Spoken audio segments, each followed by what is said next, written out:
Bienvenue sur Rebelle et Sensuel, épisode 31 cette semaine. Est-ce que ton corps te dit oui? Est-ce que tu es capable de le reconnaître? Alors, je vais aborder que le consentement n'est pas juste dans ta tête, dans une société où on fait juste que la pensée est magique, mais qu'est-ce que tu ressens n'est pas seulement dans ta tête. Est-ce que tu sais reconnaître un vrai oui ou un non camouflé? Hmm. Et je peux te dire qu'il y a tellement de personnes qui sont déconnectées de leur corps, donc qui sont, comme on dit, non co-régulées, donc à peu près 85% de la population. Alors, ces personnes-là vivent déconnectées, engourdies de leur corps et sur le pilote automatique. Alors, si on apprenait à ressentir vraiment qu'est-ce qui se passe. Et pour terminer, je prépare une masterclass gratuite, masterclass reconnexion pour justement apprendre à ralentir et ressentir vraiment tes sensations. Et en plus, être à l'écoute de son corps. Alors, on se retrouve après la nouvelle intro. Bienvenue dans Rebelle et Sensuelle, le podcast où l'on explore ensemble les chemins de la sensualité, de la sexualité consciente et de la libération émotionnelle par le corps. Je suis Geneviève Bessette, libératrice de ta sensualité par ton corps. Ici, chaque semaine, je t'invite à ralentir, à ressentir, à oser descendre dans tes profondeurs. Parce que ta vérité, ton feu, ton désir ne se trouve pas dans ce qu'on t'a appris à faire, mais dans ce que ton corps a toujours su. On parle d'émotions tabous, blocage sexuel, héritage invisible et révolte douce. T'es pas ici pour faire semblant, t'es ici pour te retrouver. Et ça, c'est déjà une forme de rébellion. Alors, le consentement du corps. Oui, depuis le MeToo, le consentement, on commence à en parler davantage, mais on pense souvent que le consentement, c'est seulement dire oui ou non et respecter un oui ou un non. Mais ça va bien au-delà de ça. Parce que beaucoup de femmes que j'ai remarquées, ça m'arrive encore des situations où je me tais involontairement parce que je prends le temps de ressentir.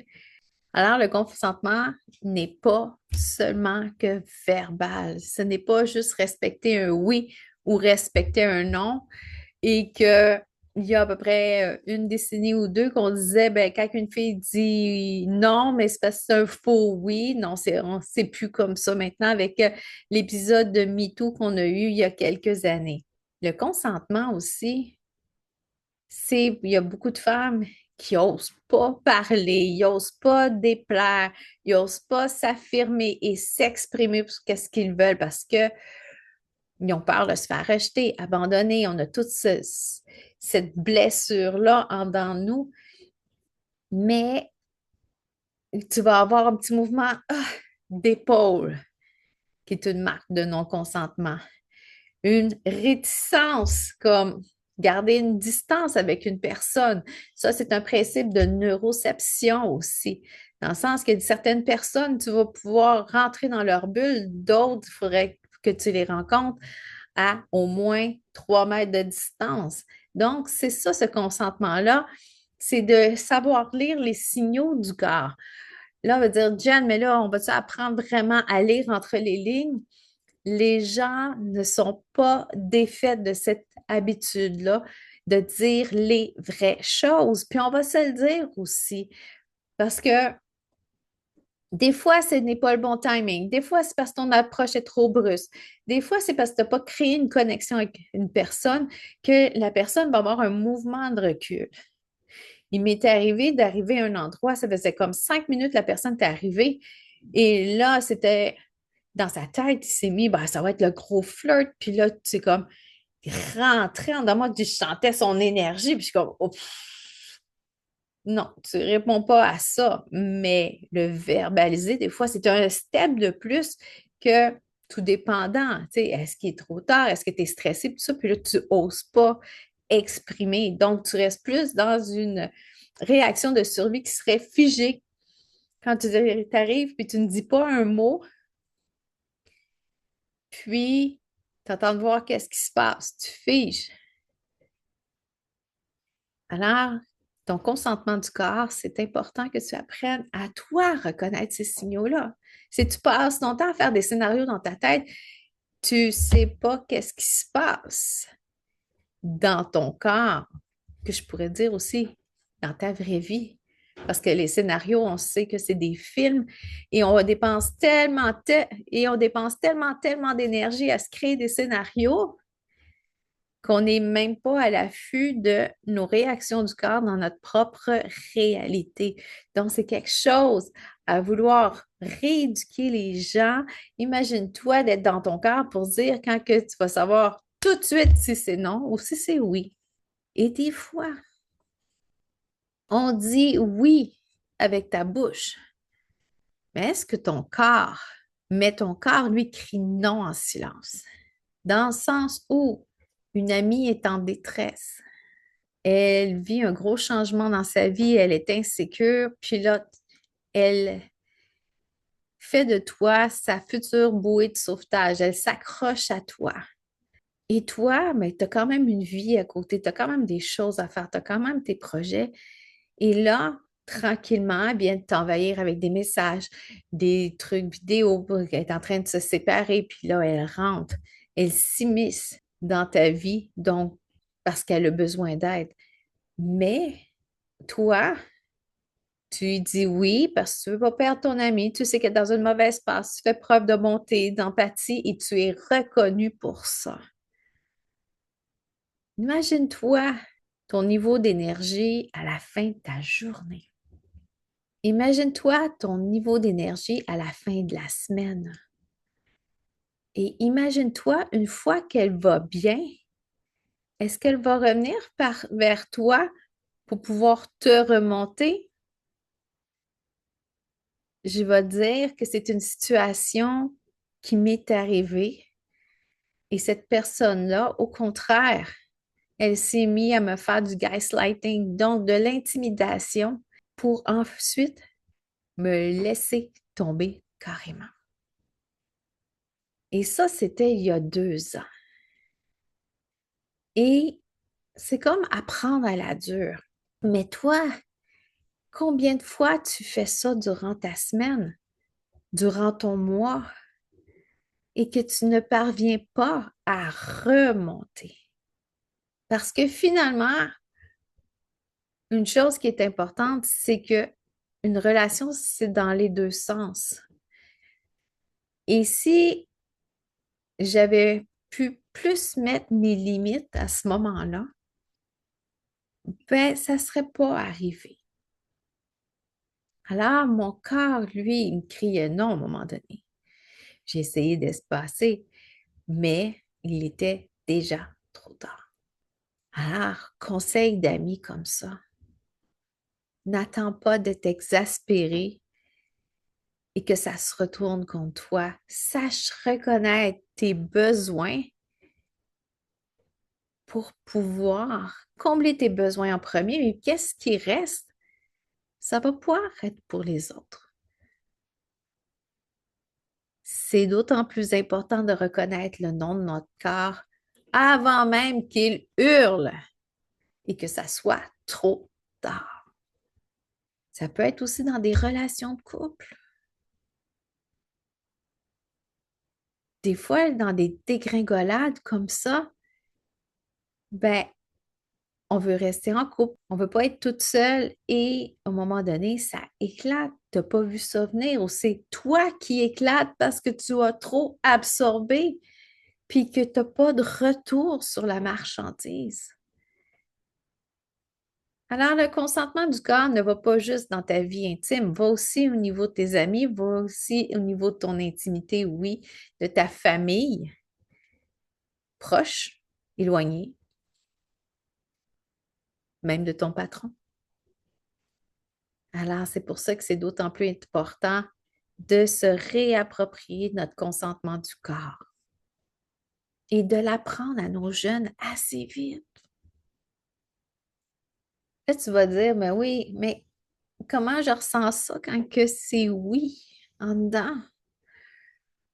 Quand c'est oui, ben, tu vas avoir un sentiment d'ouverture. Tu vas être curieuse. Tu vas vouloir en savoir plus. Ton cœur va s'ouvrir, donc ta poitrine va se dégager. Ton mental va être en ouverture au lieu de dire qu'est-ce qu'elle me veut, elle encore. Et tu as cette chaleur-là, cette empathie-là, mais pas une empathie pour te faire, pas une empathie pour être vulnérable, pas une empathie pour faire un don de soi à tout le monde, que même la semaine passée, la femme que j'ai massée en massage tantrique est dans un don de soi présentement. Et là, il y a eu un stress excessif par la suite, en dehors de la séance, que ça brassait beaucoup de choses. Alors, à un moment donné, quand on est dans... Il y a un principe que c'est beau être un altruisme donné et tu as un égoïste. Mais il y a un bémol là-dedans. Un altruisme sain, donc qui va s'occuper de ses propres besoins, qui va s'occuper aussi à être bien, de faire qu'est-ce qu'il faut dans sa vie pour se, entre guillemets, satisfaire dans ses sphères, va être beaucoup plus capable, va être plus va être capable d'aller donner, puis ça va être de la qualité, une vraie relation, une vraie profondeur. Par contre, l'envers de la médaille, l'altruisme malsain, qui va jouer le rôle du sauveur dans le fameux triangle de Karman, qui est bourreau, sauveur, victime, va donner tellement parce qu'il a besoin d'être aimé, va aussi donner beaucoup à celles et ceux qui considèrent leurs victimes en les déresponsabilisant. Donc, et parce qu'ils croient qu'ils ne sont pas autonomes, jusqu'à temps qu'ils n'aient plus d'énergie et que du jour au lendemain, ils décident de claquer la porte et que ça va devenir un égoïste malsain. C'est ça, personne ne veut rien savoir, ben, je coupe les ponts avec tout le monde ou je me renferme dans ma coquille. Tandis que l'altruisme sain va donner, va, va donner jusqu'à temps que ça respecte ses limites et va apprendre à se nourrir, à se responsabiliser, à se coucouner pour qu'il soit capable de garder un sentiment d'équilibre, contrairement à l'altruisme malsain. Alors, est-ce que beaucoup de gens font de l'altruisme malsain? Possible. Est-ce que c'est bien vu? Ben, je le vois souvent. Au lieu de devenir quelqu'un qui donne tout le temps, donne qu'est-ce que tu es capable. Et ça, c'est pour ça que revenir à ralentir pour se ressentir est primordial. L'envers de la médaille, oui, mais comment qu'on reconnaît un nom de notre corps? La mâchoire qui se crispe, les maux de ventre, le mal de tête. Tu te sens vidé, brûlé. Ça, c'est tous des éléments qui font dire que euh, ta tête a dit oui, ton corps a dit non. Il n'y a pas eu de communication, ils n'ont pas eu de mémo entre les deux. Alors, c'est à toi de rétablir cette connexion-là en ressentant qu'est-ce qui se passe ici, donner un break à ta tête pour éviter la surcharge mentale. Ralentir, comme j'ai dit, pour mieux ressentir. Ton corps, il n'aime pas ça être brusqué. je te raconte une histoire très personnelle, là, pas plus loin que la semaine passée. Comme tu vois, dans mon univers, il y a beaucoup de choses qui changent. Mes cheveux ont changé, mon habillement a changé, mes couleurs ont changé. J'ai beaucoup de choses que je dois mettre en place parce que j'ai fait affaire avec un coaching branding. Je tiens à souligner le merveilleux travail de Marielle Quiroga. Elle m'a enseigné, puis pour moi, ben, c'est de continuer à le faire rouler. Que ce soit au niveau de mon habillement personnel, que ce soit aussi mon habillement professionnel. Ma tête, je, je suis quelqu'un qui aime le défi, le challenge. J'ai pas peur de faire des changements.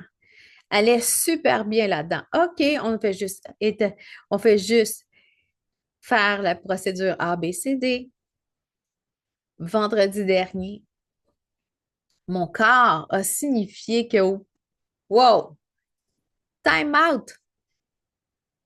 Et il m'a causé une migraine que j'ai dû dormir 5 heures de plus dans ma journée. J'ai dû annuler des rendez-vous. Pourquoi? Parce que le corps est beaucoup plus lent à intégrer. Et moi, je pensais que vu que je n'avais pas de barrière dans ma tête, que je faisais quand même les choses tranquillement et de façon méthodique, que mon corps allait dire OK, go.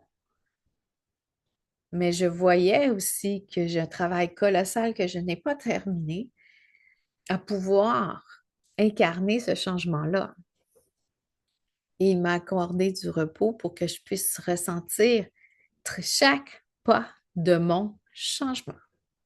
Est-ce que j'étais déconnectée? Peut-être un peu plus parce que je travaillais beaucoup plus à essayer de mettre les choses en place et comment que je pouvais bien faire les choses. Est-ce que je me suis accordé plus de repos pour ressentir qu'est-ce que je sentais? Non, je sentais par exemple que mon corps était en résistance des fois avec certains changements.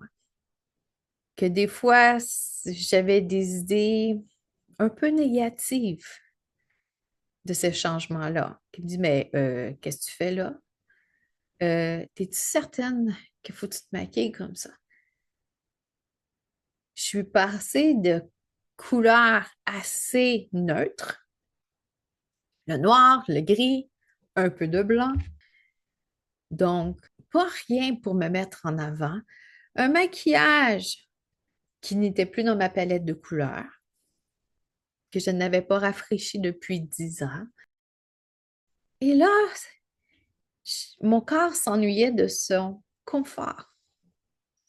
Et tranquillement, en l'écoutant, en prenant soin de moi cette journée-là et tout ça, en donnant le maximum pour dire, hey, OK, tu as besoin de ce temps-là, on va prendre ce temps-là, doucement, lentement. Et maintenant, mon corps, il a fait le step de plus parce qu'il avait besoin d'intégrer ce changement-là. Et c'est aussi une phrase que je répète à mes élèves durant le Shavasana, c'est tu as fait la routine avec ta tête, maintenant laisse ton corps intégrer. Et des fois, dans certains cours, pas mes élèves personnels, par exemple, mais il y en a qui regardent leur téléphone durant le Shavasana, puis ils regardent leurs messages, puis tout ça. Pas capable de déconnecter. Pas capable. C'est triste à voir. Puis il y a plein de raisons pourquoi que les gens veulent rester déconnectés. Alors, qu'est-ce que moi j'ai fait? J'ai pris une pause. Je pouvais faire de la respiration, observer. Je prends beaucoup plus de temps pour observer mes sensations, comme je l'ai fait. C'est comme, ah, c'est quoi cette idée-là qui monte? Ou je mets une pièce de vêtement, puis c'est comme, est-ce que je me sens bien avec ou je suis passée à d'autres choses? Donc, c'est tous des petits gestes que tu peux faire pour savoir, pour te rendre compte de la mise à jour d'où tu es rendu. Parce que l'avantage de notre vie et de vieillir, c'est qu'on gagne de l'expérience et ça nous fait évoluer. Mais si tu ne prends pas ce train-là pour aller à la gare suivante, ben, tout va rester plate et pareil, sans aucun changement, mais avec le bagage que tu ne fais pas la croissance avec. Tu vas rester toujours pareil, le même habillement, malgré que ta silhouette change, les mêmes positions sexuelles avec ton partenaire, aucune nouveauté, rien pour apprendre. Apprendre sur toi. Alors, apprendre à ralentir et ressentir, ça te permet de sortir du pilote automatique pour te permettre d'explorer davantage. Et comme je dis souvent, c'est s'explorer pour s'aimer pour se libérer. Mais qu'est-ce qui a t'ai apporté le volet sur la sexualité, donc le plaisir et les limites? Le plaisir, c'est vraiment, mais vraiment un indicateur de consentement. Quand que ça ne te tente pas, mais ça ne te tente pas, essaye pas de forcer. Quand tu n'as pas le goût, tu n'as pas le goût. Puis combien de personnes acceptent des concessions, des compromis, ou que tu vas éteindre ta lumière pour mettre l'autre en avant? Toi, c'est quoi ton goût? C'est quoi tes besoins? Moi, je ne fais pas ni un ni deux que quand que j'arrive dans des événements où c'est plus stressant, qu'est-ce que j'ai besoin? C'est de ma poutine. C'est tout. Je ne dis pas que j'en mange 8 par semaine. Sauf que si tu prends le principe d'Ayurveda, ben c'est lourd et entre guillemets nourrissant, mais je fais quand même de la poutine au poulet. Tu me diras quel type de poutine que tu aimes pour pouvoir me regrounder. Parce que le stress, c'est très aérien, très dans la tête. Moi, j'ai besoin de revenir à mes ancrages à ce moment-là. Alors, je prends même le plaisir de déguster ma poutine pour me dire en pleine conscience,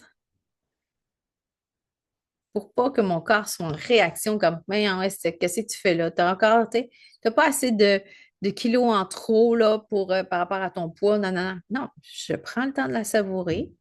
Comme ça, ben, les fois arrivent de façon beaucoup plus distancée. C'est pareil comme dans la sexualité. Si tu n'as pas de plaisir, là,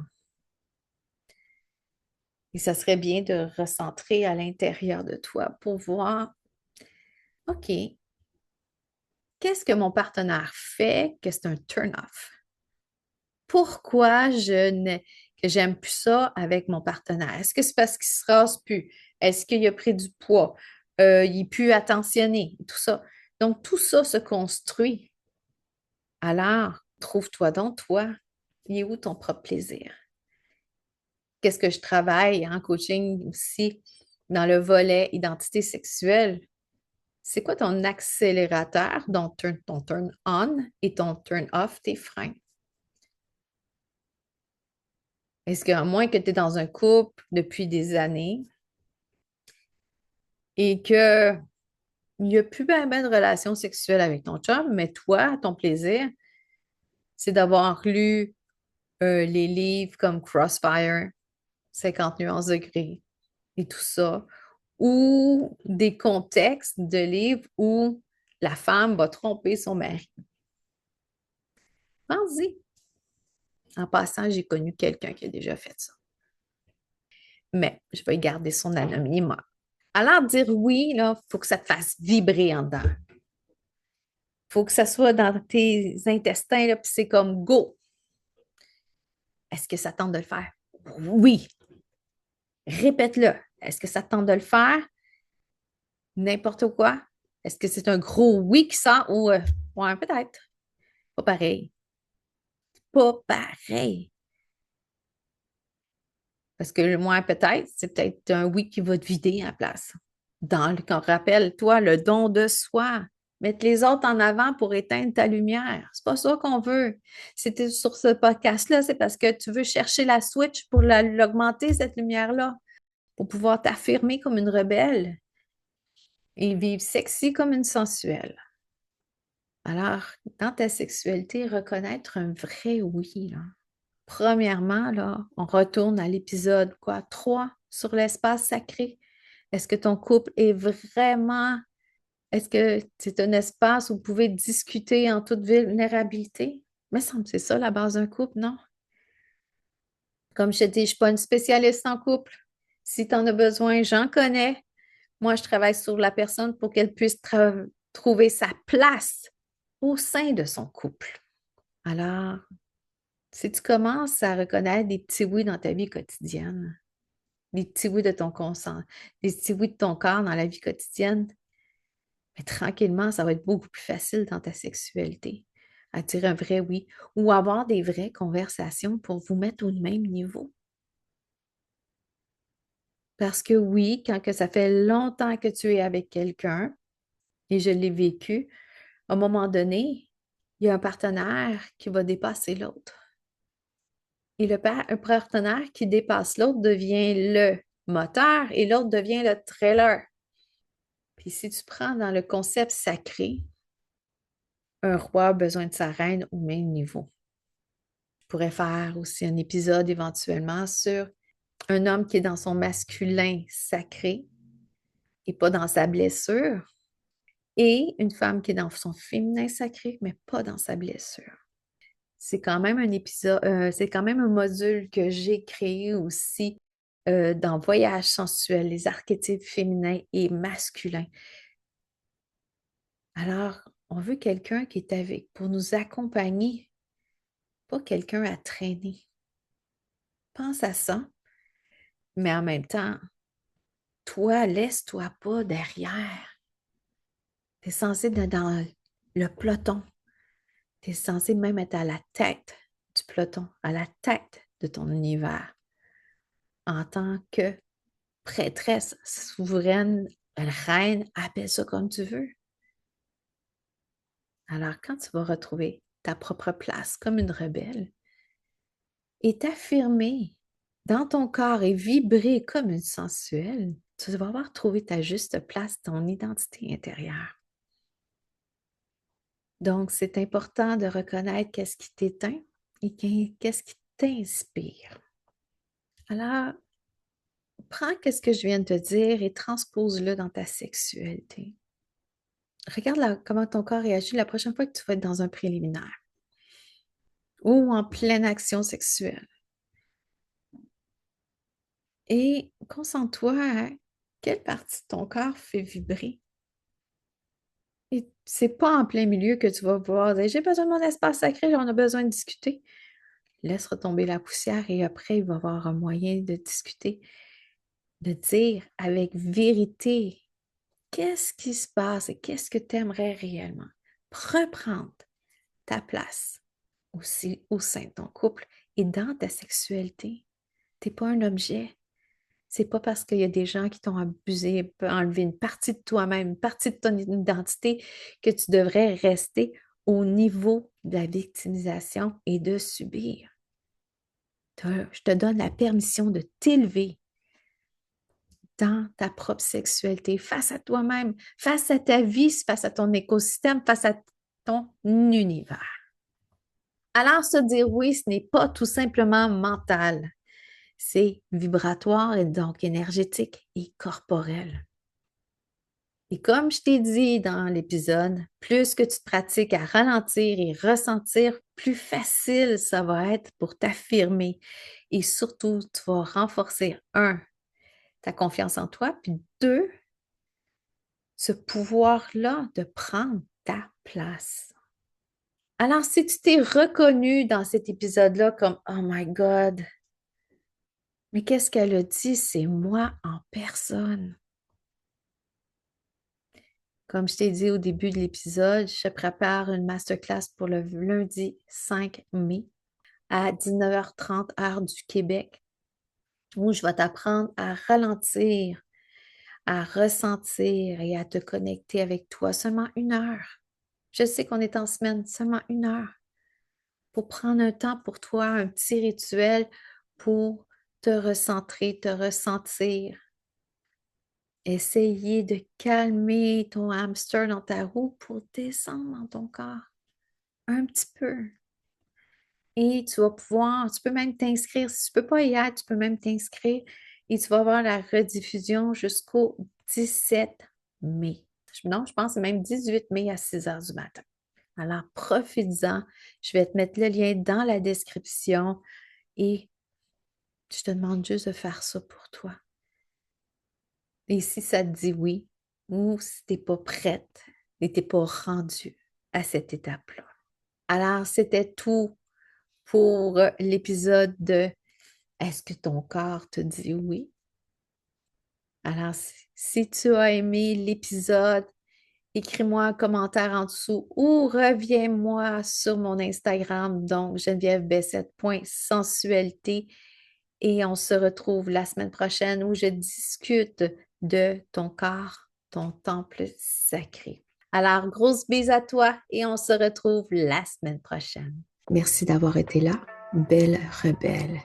Si cet épisode t'a parlé, je t'invite à le partager à une amie qui en aurait besoin ou à laisser une note dans l'application que tu utilises. Ça aide vraiment le podcast à rayonner et à toucher d'autres femmes comme toi. Tu peux aussi me rejoindre sur Instagram pour continuer la conversation ou découvrir mes offres et ressources pour approfondir ton chemin. Et surtout, souviens-toi, s'explorer pour s'aimer pour se libérer. À très bientôt dans Rebelle et sensuelle.